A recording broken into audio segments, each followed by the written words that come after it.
शनि केतु और चंद्र कंजक्शन को हम लगातार विचार कर रहे हैं धनु लगन वाले जातकों के लिए। और इस वीडियो में अब चर्चा करेंगे 12वें भाव के लिए। आपके चार्ट में अगर 12वें भाव में ऐसा कंजक्शन बन रहा है तो ये वृश्चिक राशि में बनेगा आपके 12वें घर में। यहाँ पे देखिए जो आपके अब डिस्पोजिटर बने इस कंजक्शन के वो मंगल है, तो आपको मंगल की प्लेसमेंट को भी देखना उतना ही ज्यादा जरूरी हो जाएगा।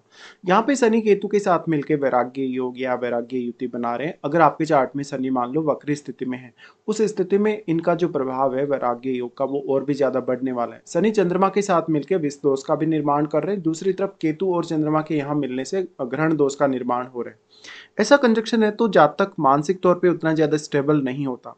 जातक की मदर को लेके भी उसको कुछ इश्यूज होते हैं, या तो मदर के साथ उतनी अच्छी अंडरस्टैंडिंग नहीं होती है जातक की, या तो मदर का हेल्थ इश्यू होता है, या जातक हो सकता है छोटी उम्र में ही घर से या मदर से दूर हो गया। ऐसा जातक बिना कोई रीजन के बहुत ज्यादा गहरी चिंता में डूबा रह सकता है। जातक कहीं ना कहीं बहुत ज्यादा नकारात्मक सोच वाला हो सकता है। मानसिक तौर पे जातक उतना स्टेबल नहीं होता और मानसिक तौर पे बहुत ज्यादा अशांति भी जातक के सामने आती है। ऐसे केस में जातक के लिए निर्णय लेना, विचार करना, कोई भी कठोर से कठोर फैसला लेना, या अगर निर्णय ले भी लिया है तो उस पर बने रहना काफी मुश्किल होता है। हालांकि ऐसा कंजक्शन आपके सिक्स सेंस को बहुत ही ज्यादा बढ़ा सकता है, आपको आध्यात्मिक रुझान बहुत ही अच्छा दे सकता है। साथ ही साथ ये कंजक्शन आपको मोह माया से काफी दूर रखेगा। ध्यान साधना या जो भी रहस्यमय विद्याएं हैं, तंत्र मंत्र वगैरह, उनकी तरफ ये आपको काफी अच्छे से लेकर जा सकता है। ऐसा जब तक अब निश्चित तौर पे बहुत ज्यादा अपने जीवन में अकेलापन फील कर सकता है, भले ही वो अपनी फैमिली के साथ भी यदि रहता है तब भी। ऐसा अगर जातक है तो क्योंकि आप धनु लगन से रिप्रेजेंट होने वाले हैं, आप क्योंकि जुपिटर से रिप्रेजेंट होने वाले हैं, इसलिए निश्चित तौर पे आप कोई बहुत बड़े एक स्पिरिचुअल व्यक्ति हो सकते हैं, बहुत ही ज़्यादा फेमस व्यक्ति आप हो सकते हैं इस मामले में। पारिवारिक रूप से अगर देखा जाए सुख के हिसाब से, भौतिक सुख सुविधाओं के हिसाब से, तो ये उतना अच्छा कंजक्शन नहीं है। हालांकि अगर शनि वक्री नहीं होंगे कुछ केस में आप जरूर यहाँ कोशिश कर सकते हैं ज़्यादा ज़्यादा धन संपत्ति पाने के लिए। लेकिन फिर भी एक समय बाद जब आपका यहाँ केतु एक्टिवेट होगा, लगभग आपका 45 की एज या 50 की एज के आसपास, उस समय आप ये जरूर रियलाइज करेंगे कि कहीं ना कहीं आपका जो मोक्ष की तरफ जाने का जो पाथ है वो क्लियर है, या आपका जो मोटिव है लाइफ का वो वास्तव में मोक्ष की तरफ जाना ही है या मोक्ष को पाना है। ऐसा कंजक्शन वास्तव में बहुत ज्यादा आपको अलगाव जैसी स्थिति दे सकता है। ये 12वां घर आपका बेडरूम है, बेडरूम होने की वजह से जो जीवन साथी है आपका, जो आपका चाहे हस्बैंड है चाहे वाइफ है, उससे बहुत ज्यादा अलगाव जैसी स्थिति या डिटेचमेंट जैसी स्थिति बन सकती है लाइफ में। तो इसको लेकर आपको बहुत ही ज्यादा कॉन्शियस रहना होगा।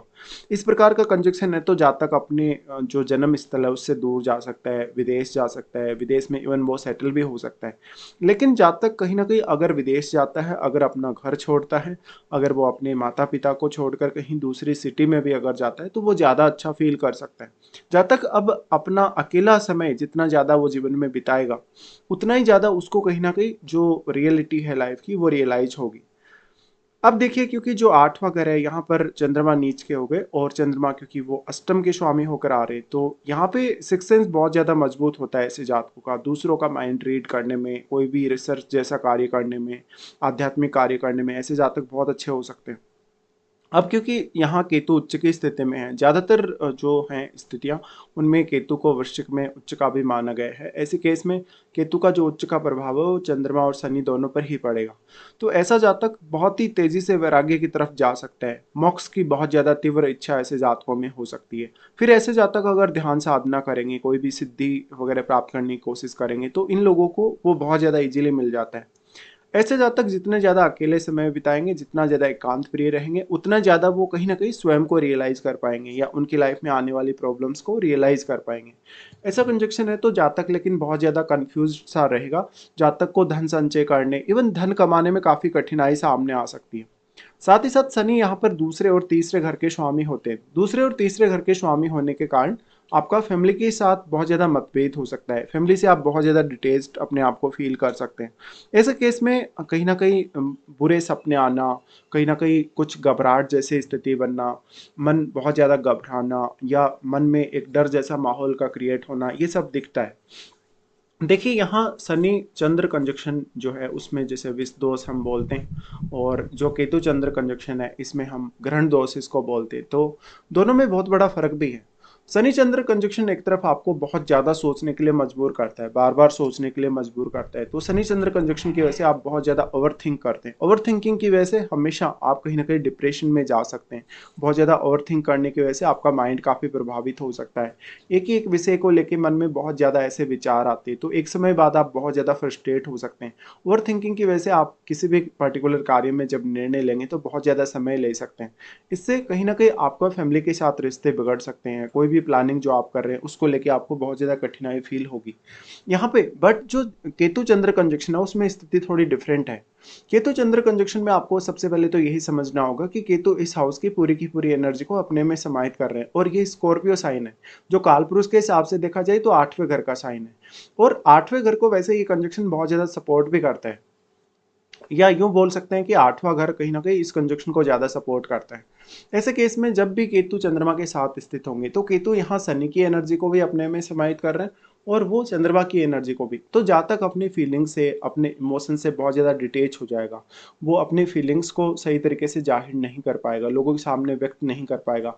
इससे जातक और भी ज़्यादा बेचैन होगा और उसके लिए कोई भी प्रकार से विचार करना, सोचना, कोई भी फैसला लेना बहुत ही ज़्यादा मुश्किल होने वाला है। फिर यहाँ बाकी जो आपके अन्य कार्य हैं, जैसे अगर 12th हाउस को हम देखें तो जैसे विदेश से कोई भी आपको धन लाभ वगैरह होता है, आप कोई भी निर्णय लेते हैं तो उस निर्णय पर बहुत लंबे समय तक क्या आप वास्तव में आप टिके रह सकते हैं। इन मामलों को लेकर आपको काफ़ी कठिनाई होगी यहाँ पे।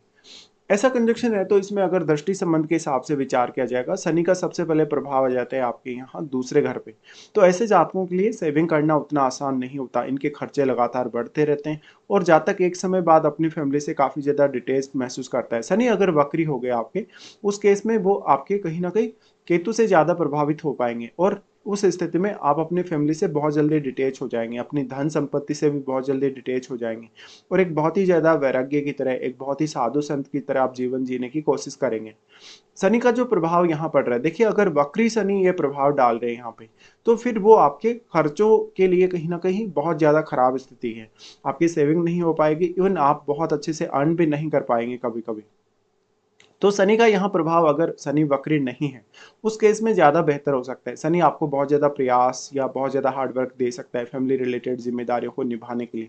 लेकिन निश्चित तौर पे इस केस में भी जातक अपनी ज़िम्मेदारियों को निभाता ज़रूर है, भले ही वो खुद के लिए बहुत ज़्यादा खर्चे नहीं करता या खुद के लिए कहीं न कहीं वो उतना एन्जॉय लाइफ़ को नहीं कर पाता है।